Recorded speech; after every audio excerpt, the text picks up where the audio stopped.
Hey there, Start here.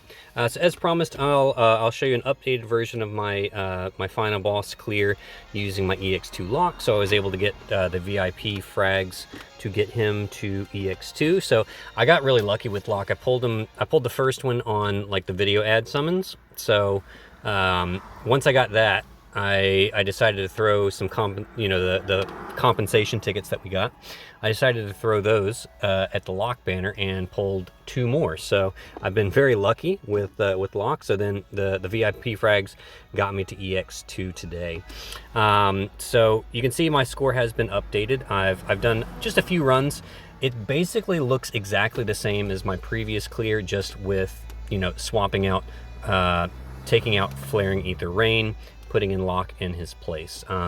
Locke's SLB is also triple mirror of equity, so it looks exactly the same. So if you see my previous clears, nothing has really changed. I've just moved some gear around and done some optimizations. And obviously, Locke, he has a few different actions that Flaring Ether Rain doesn't have, right? So let's get in here and just see. This is my best score so far. I'm still shooting for a high roll. This one was, I think, 35.5 billion. I'm pretty sure this team can get over 36, maybe even touching 37 if I'm really lucky. But yeah, I'm just gonna roll until I get something over 36. I think that's about as good as I'm gonna get without going totally crazy. Luckily, there's not much to do this week, so re-rolling variants isn't a big deal. All right, so here's the team. You can see nothing's really changed. I'll go over the gear at the end, because again, if Hio decides to misbehave and not counter at the end of turn 3 to dispel the defense buff, then obviously we'll have to quit and come back in. So let's just go ahead and get in here and see how we get this done. Just like all my other clears, it's going to be a 4-turn clear, because I like to get my clears done as quickly as possible. No sense in going to turn 5 if I don't have to. All right, so first things first, Rosa is going to do Protectica and True Glorious Rain of Arrows. That does the 90% across the board elemental resist buff, which is useful for taking care of some of the elemental damage. All right. On this turn, actually, Genesis is just going to guard. You may be wondering, where's the Sword in Peril going to come from? I'll show you that in a minute. So we're just going to imbue Frosty with ice. Saz is just going to do 10,000 needles for 1 stack of Mirage. Locke is going to use the ability Steal Energy, which unlocks a 2-stack Mirage ability that he can cast on demand. Hio is going to do his LB for the breaks and the Imperil.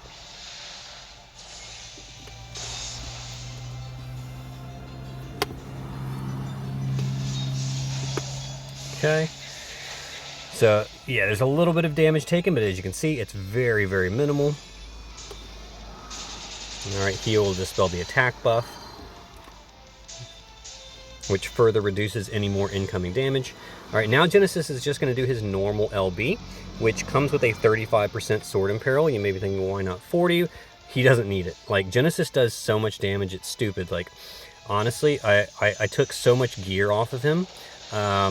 And even using a 35% Imperil with like taking all the gear off of him, he still hits the cap. He just does stupid amounts of damage. So yeah, you don't need the 40% Imperil. All right, Rosa is going to do her LB so that Saz gets a little bit of Reaper Killer. Frosty's going to do his Solitary Sword Dance for the mod boost to his LB. Hio is going to shift.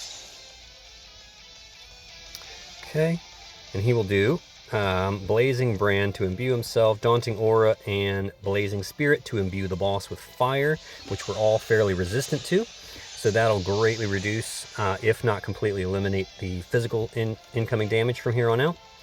All right, Saz will do Elemental Power Fire on himself. Then we'll just do Pyre Burst as something to do, and put me behind the wheel for the amp fields. All right, Locke on this turn is going to do Deal Energy, which is this is the skill that gets unlocked from doing Steal Energy.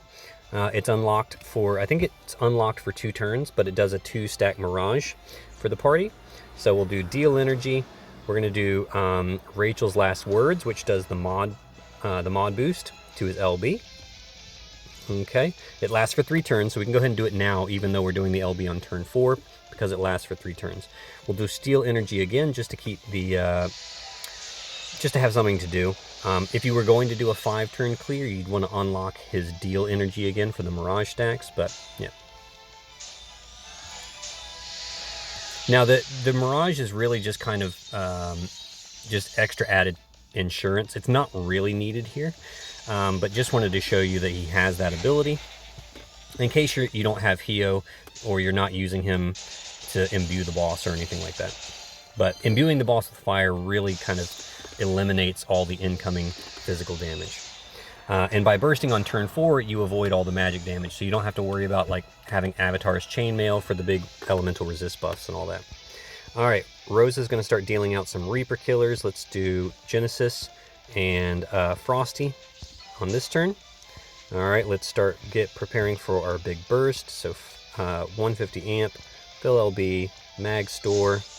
Frosty will do his 150 amp, his big breaks, and then just Demon Guard is something to do for the 3rd action. Saz is going to shift and do Eidolon Start Your Engines for the mod boost to his LB. Hio will do Refined Stance. We're going to imbue the boss one more time, and then Ultimate Flame for his 150 amp. Locke is going to just do his, where is it? Elemental Burst Fire. That's all he's going to do on this turn for his 150 amp, because he's already done his mod boost, so don't need to do anything else. All right, now hopefully Hio is going to behave. Come on, Hio. Yes, Blade Crack. All right, like I said in previous videos, he almost always counters. It's actually very rare that he doesn't counter. But sometimes he doesn't, and then you just have to start over. All right, so now it's just wind up and burst. All right, Rose is going to finish dealing out the Reaper killers to Hio and Locke. Okay, Genesis does Purgatory. All right, and I've been practicing the timing on this, so I should get it right. But just to, if you haven't seen my previous videos, to explain again. All right, the way this works, because Locke is using triple Mirror of Equity, Hio and Frosty are doing Extreme Nova, and then Saz is doing triple Bolting Strike. So to get this perfect chain, we need to make sure you'll know all the hits are in the chain, is what I'm trying to say. You'll know all the hits are in the chain if you get 111 hits. All right, so if it's 111 hits, you know everyone got their hits in the chain.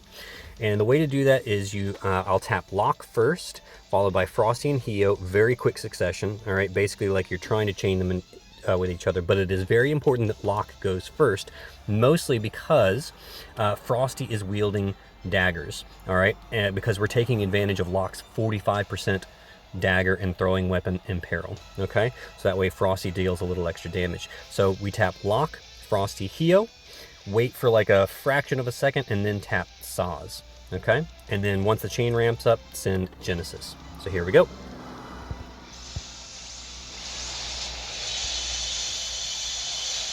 And the nice thing is it usually spark chains, which means you're getting even faster ramp speed for your 8 times chain cap dual wielders. Okay. All right, let's see what we get. My best so far is 35.5, but I've been averaging like 34. Hopefully we can get a 36. Yeah, of course. Always when you record, it's always a low roll when you do a recording. I swear, like you never get your best roll when you're doing a recording. But I'm not going to go and do a bunch of recordings until I get a high roll. Anyways, my best roll so far is 35.5. I'd say the average is about 34 for this team. Oh my God, Hio! What was that? Look at, oh my God, Hio low rolled so bad. He normally does over 9 billion. That's one of Locke's best rolls that I've seen from him. Yeah, both Locke and Hio should be doing 9 billion or more. So that was Hio. That was all Hio's fault right there. Wow, 7.8. That is a super low roll from Hio. He almost always hits closer to 9 billion. So there's like, yeah, there's easily 1 billion damage left on the table right there. Frosty rolled a little low. He normally does closer to like 5.5. Saws is pretty typical at 2 billion. Genesis obviously hit the damage cap. But yeah, so there you go. There's an example of the damage spread using an EX2 Treasure Hunter Locke. All right, Hio just let me down on that one. But I'm comfortable in saying that this team averages about 34 billion with a high roll of probably 36, maybe 37, especially if your units are EX, like if you have an EX3 Hio or Locke or EX3 Frosty, you know, I think you could easily do 37 with this team following this strategy. All right, so let's take a quick look at the gear. All right, so Locke EX2. We are using Hio as the leader, obviously, for this team. All right, so Locke, he has the Dark Vision's throwing weapon because his SLB, which I'll show you real quick, his SLB does a 45% dagger and throwing weapon imperil. So that's why we're doing the Dark Vision's throwing weapon. Okay, and then I just gave him his own dagger in the other hand because it does give him 750 flat stats. If it'll show it to you, it might. All right, okay, it doesn't stack, so you can't give him 2 of his STMR. Unfortunately, it does not stack. So that's why I did the throwing weapon because it has, you know, better variance than a dagger, I think. Yeah, so the dagger is 1.1 to 1.2, whereas the throwing weapon is goes up to 1.25 on the variance. So that's why I gave him the throwing weapon in his right hand. Otherwise, just gave him some clash gear. Emperor's Ring because he doesn't need chain cap boost, obviously. Ruler's chainmail. You don't need avatars with this one. Chains of Protection is there primarily for the ailment resistance. You got to make sure everyone has some ailment resistance. So if you don't have Chains of Protection, just use like Discernment or I Love Chocobos or something like that to give him ailment resistance. You see we have 2 forms of chain cap boost. Oliveira's TMR, which also does LB damage, which is nice. So you want some chain speed boost on that one. Medine's Synergy, that's Esper Tyvis's. If you don't have that one, you can also use Avalanche Tifa's TMR, another form of chain speed. This one is nice. This is from Onion Knight, which does 50% Reaper Killer and 100% TDW to cap up Locke's TDW, so he's all good there. He's got full LB damage, full Reaper Killer, good to go. I do have an EX3 Lightning. So I gave him Lightning's card because hers works on all Rebellion category units so that he can get the nice 650 flat stats on that. If you don't have that, you can use Flaring Ether Rain's card or just use the best card that you have for him. But that is my build for my Locke. All right. Hio, in his Brave Shift form, he's just full evade. So full evasion here, that's all you really need in this form. Blizzard Orb for some counters to get rid of the attack buff. Yeah, we don't really worry about this one. He's got Flaring Ether Rain's Vision card there. In his Brave Shift form, all the best gear, so all my best cow gear here. So you see he has a approximately equal attack stat to Locke, so they should be doing equivalent damage in this one. But Hio just decided to really plumb the depths of his variance on this clear. That's fantastic. Emperor's Ring, because once he's EX2, he has full chain cap boost, so that's kind of nice. You don't need Magister's gear on an EX2 Hio. He has the full 6 times chain cap innately once he hits EX2. I did give him counter. All right, because you want him obviously to counter at the end of turn 3 to get rid of the defense buff.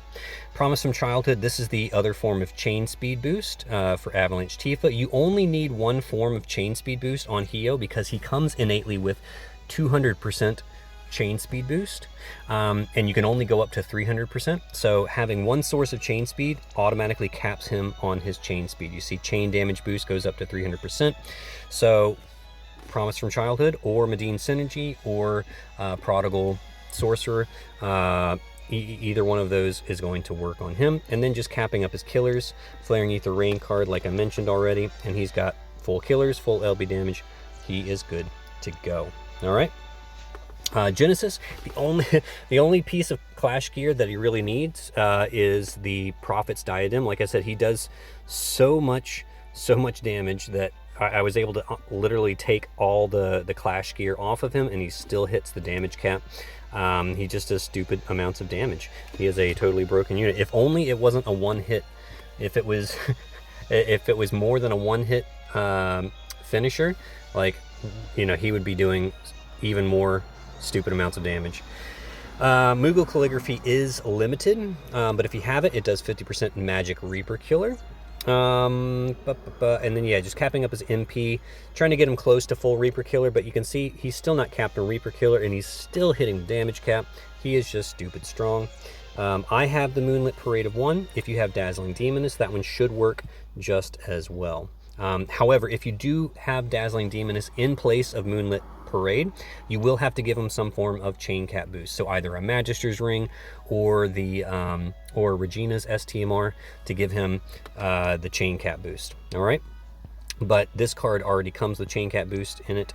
So oh, which one is it? Is it this one? There it is. Yeah, chain limit boost. So that's the difference, right? Chain limit and then the chain speed, right? So very different there. All right.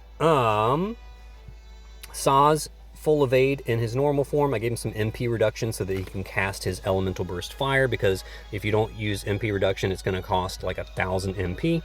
So 3 stars is great because it does a 50% MP reduction, and that is of course from Trance Terra. Hairpin of Purity for immunity to status ailments, 10,000 needles for that 1 stack of Mirage on turn 1. Preemptive LB boost is good for increasing his damage, because his LB is just like a straight physical type attack, so it does take advantage of preemptive LB boost. So that means his LB is a 400 times modifier for the first few turns. Then you can add the mod boost right on top of that. Yeah, in his Brave Shift form, so Total Eclipses, that's an event limited gear, but I think you should be able to get it with the striking keys. And it's nice because it does, what am I doing? 1,500 static attack on Saz, very nice. And then just give him the Dark Visions gun in the other hand. Coin of Fate Edgar is there for the status resistance. Excuse me. Nomad's Necklace is there for Reaper Killer. And then just capping up LB damage and Reaper Killer there. I gave him the card from a 3-star Elena. If you don't have it, just use something else, right? Whatever you have for him there. So he's capped on killers, LB damage, all that good stuff. Unfortunately, Saz does not have the 8 times chain cap as a TDW unit. You could theoretically go with a 2-handed gun, but I've found that that with Total Eclipses, the static attack from it honestly makes up the difference between going TDW and TDH. So, you know, it's easier this way, and your variance is it's a much smaller window of variance. So I say, just if you have Total Eclipses, just go dual wield, and you know, it's not making that big of a difference on Saz. All right, so Frosty, as I mentioned during the clear, we're doing daggers. So the Dark Visions dagger in one hand, and then I gave him my other copy of Locke's STMR in his other hand, because it's the highest dagger that I have. Other than that, he just kind of gets the leftovers as far as gear is concerned, because he's not the strongest unit in the party. Obviously, all the best gear is going to Locke and Hio, because they are my strongest units. But he still does very respectable damage for a breaker. He has 1 form of chain speed boost. That's all I could fit in there. And then we just got to make sure we cap up his killers. Use equip short sword so that he can equip daggers. Unfortunately, I don't think there's a form of equip throwing weapon, but I also don't have that many like good throwing weapons in the game. And we're doing that, of course, because like I said, Locke's SLB comes with a 45% dagger imperil, so that's why we're doing daggers with Frosty here. And then he's got Laswell's vision card, because that's the strongest vision card I have for him, because he's an ice unit. So yeah, 300% Reaper and all that good stuff, so he is good to go. Rosa is just 100% evade, passive provoke, using perfect provocation. That's all you need on her. All right, she's not doing any damage. She's just there for the killer buffs and resistance buffs, and that's really all she is doing here. All right, yep, should be good. Okay, And that's everybody. So yeah, so I'm gonna keep re-rolling a bit on this team until I get something over 36 billion. I know I can get I know I can get over 36 billion if I, you know, eventually. And so once I sort of hit that over 36 billion mark, I think I'm gonna pretty much call it at that point. And this is honestly the best team I can put forward. I might try and do a rebellion team, but honestly, my rebellion team is not performing very well. It's just like it's not even reaching 30 billion. So I'm honestly, I don't think I'm gonna bother doing a rebellion team clear unless I can figure out some way to get it to do like respectable damage. But yeah, it's just it's not working out very well. I'll show you the team that I put together. So this is the best rebellion team that I can muster. But it's just, yeah, it's like it's doing like 25 billion. Now maybe with an Ex2 Locke, it might do a little bit better. We might be able to get like 27, 28, but I don't know. We'll see. I'll do a few runs with it after I get my high score with my fire team, and we'll see. If it looks like it's going to be worth it, I'll do a recording of this. Probably not today. Probably be sometime next, you know, over the next couple days. But yeah, I'll let you know. So stay tuned for that, and I'll see you on the other side.